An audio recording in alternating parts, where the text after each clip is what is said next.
I'm Ian Robertson. I'm Emeritus Professor of Psychology at Trinity College in Dublin. Stress is where you feel that what's being asked of you exceeds your ability to cope with it.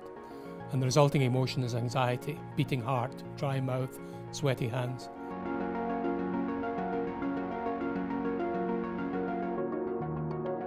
I would say men probably handle stress better than women, yeah. Women are great at venting that they're stressed, and men don't. So I think they suffer in silence. Men will handle stress in a different way, i.e. they'll probably go into what they call the man caves. I don't know what men are stressed about. I'd say women handle it better. I think women will communicate with other people. I think women can multitask much better. I think women are a lot more sensitive. Men hide it really well, but they're always just boiling underneath the surface. What they say is absolutely right. Women are much better able to form support networks, to communicate their stress, to communicate their distress. Men are less likely to do that. They're more likely to act it out, maybe with aggression or with bottling it up. That being said, women over a lifetime suffer higher levels of stress and anxiety than men do. They're more vulnerable to it, and there are a number of reasons for that.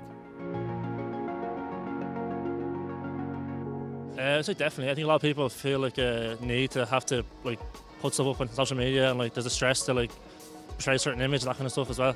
If you're on it for the likes and showing off the six-pack and what you've had for a meal, then yeah, it can be quite stressful for people. Social media, people only put up the best of their lives, and when you're looking at social media, you're only comparing yourself to, everybody else's A game when you might be having an awful day, and it just makes you feel worse. People are just kind of constantly worried about making their lives look really good. With the way social media works, we put ourselves on too high of a pedestal. That when you put up an Instagram though and it's in the first 20 minutes and you've only gotten a few likes, you're like, oh my god. They're constantly looking at things around them that they feel like they should be achieving and aren't, through no fault of their own. I think it puts an awful lot of pressure on people and a lot of stress.